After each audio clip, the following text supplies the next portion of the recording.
my op usage was restricted. I had like a really good secondary op in my opinion, but like other players weren't willing to give up that role. When I did actually have an op, I did pretty well, but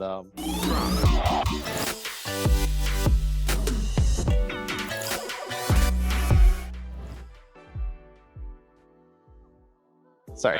Sweet. No worries, dude. No worries. You must be feeling pretty good after that match.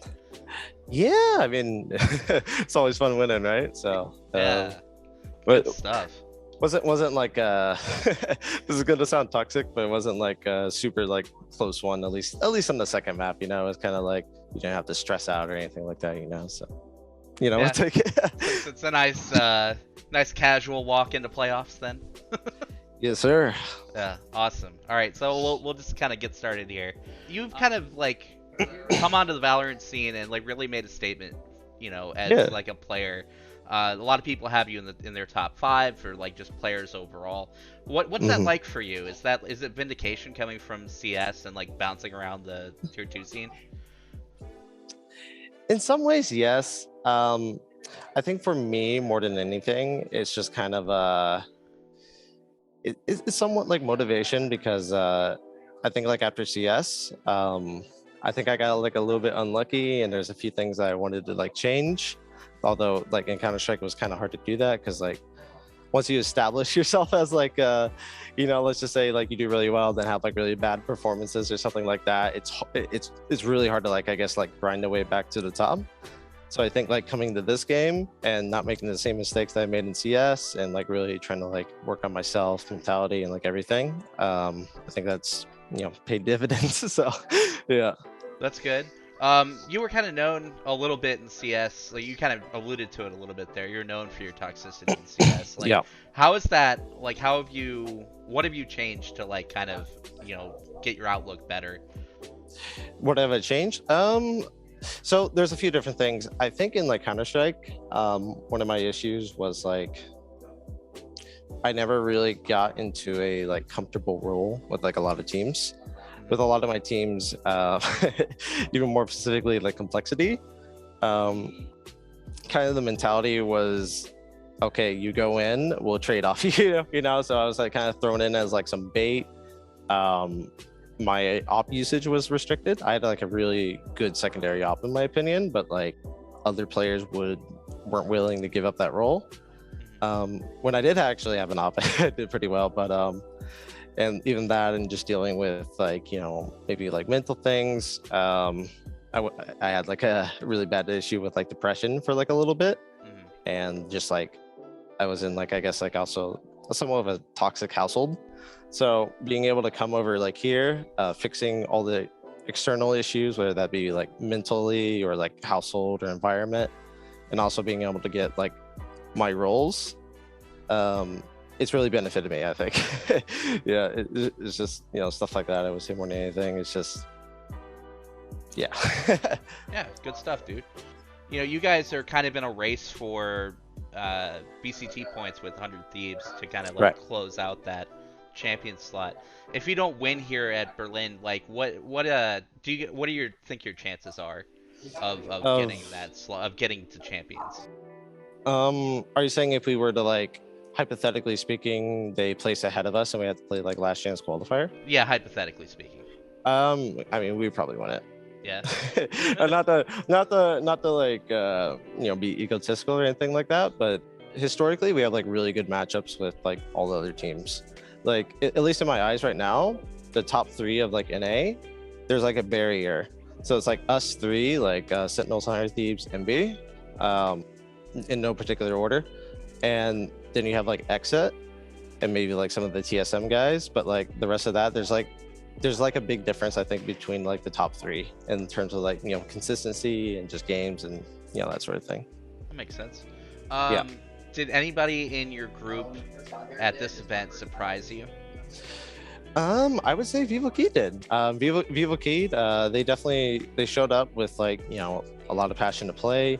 They were not scared. They really, in my eyes, they gave it their all, you know, like they really, and that's not to like diss them or anything like that. You'd be surprised because I feel like with like a lot of teams, a lot of teams sometimes don't give it their all when they're coming to land, like maybe there's nervous or something like that.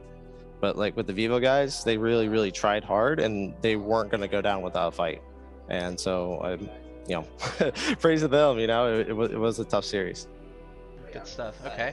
So obviously, as someone that transfers from CS, you might have some insight into this. Do you think that? Sure. Do you think that like a lot more CS players are going to transfer over to Valorant, like after they see things like champions and like just how Riot is communicating and stuff like that? So are you saying like in a North American scene, or just saying like just overall, like in both? North America, and then maybe like you can give some perspective on EU. I know EU is a little bit more resistant to switching, because they have a more robust scene there. Yeah, so I would say with Valorant, I would say North America, the majority of people have already switched, at least in like the pro scene. And people, I guess there's like a stigma that it's like all like, watch players and like stuff like that. But even if you look at even like the upcoming talent that were in that scene, a lot of them like transitioned over. So like North America, I guess, is in a pretty rough spot. But in terms of more people switching, I think, I don't want to say that's inevitable, but I feel like unless there's like a drastic change with the CSGO scene and how it's monetized, and like if Valve actually, starts contributing more, just as Riot has, because Riot gives like stipends to regions. They care about each region, they want to promote their, esport in each region, and Valve is just kind of very like hands off. If I don't see that start happening soon, I think more and more people will start transitioning over, just because like people aren't making money like ultimately over there. That's why the majority of like orgs pulled out. With the Europe scene and like other scenes, I think Valorant will grow more and more on them. And I think the reason why there's like a resistance right now is you can actually monetize somewhat with the orgs, because like each country has a different team. You have the French teams, the Norwegian, Denmark, Russian, like you have like all these different countries and a different target audience. But with like the US, it's hard to have like multiple teams.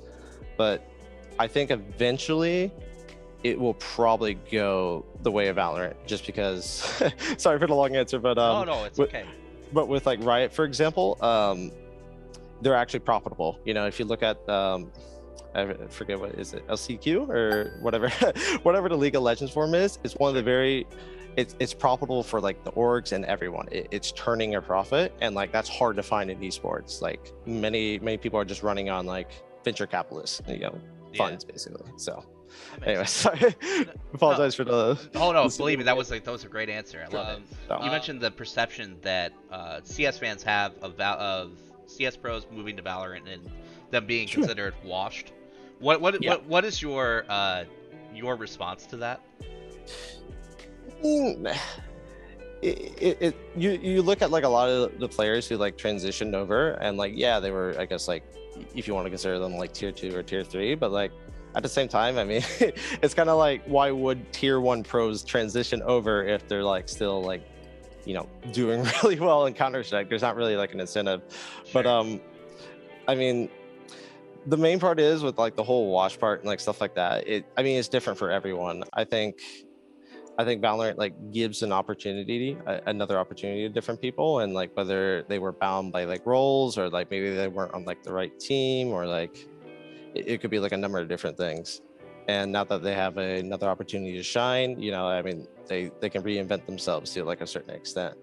But I mean, I think like even in like Counter-Strike, it was like it's hard to compete with like tier 1 teams, because at least when we were like on Orgless, we weren't getting salaried. We had like no facilities, no like psychologists, no multiple like supporting staff, and it's hard to like compete against people who have multi-million-dollar facilities, and they have like a multitude of like talent around them that enables them to succeed better,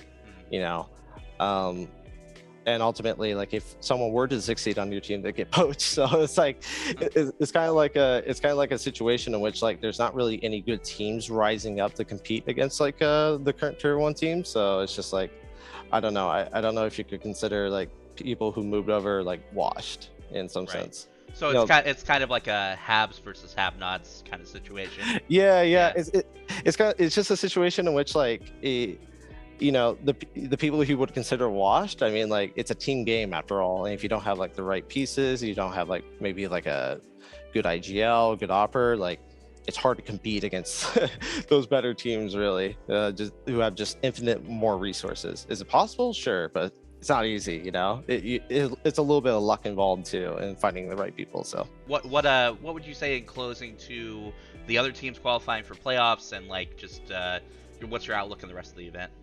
Just you're saying like to my opponents? To your opponents, and like just generally speaking, what are your outlook for the rest of the My event? my outlook, I guess like for me, like my outlook is like I'm just enjoying, you know, the whole experience, you know, being interviewed, being on stage and being able to compete in a game that I love, you know, and I'm excited to play like everyone here, and I hope everyone gives it their all. So All right, great. So much, thanks so much, Yay. Fucking, sure. like, please have a good tournament, and good luck. Yes, sir.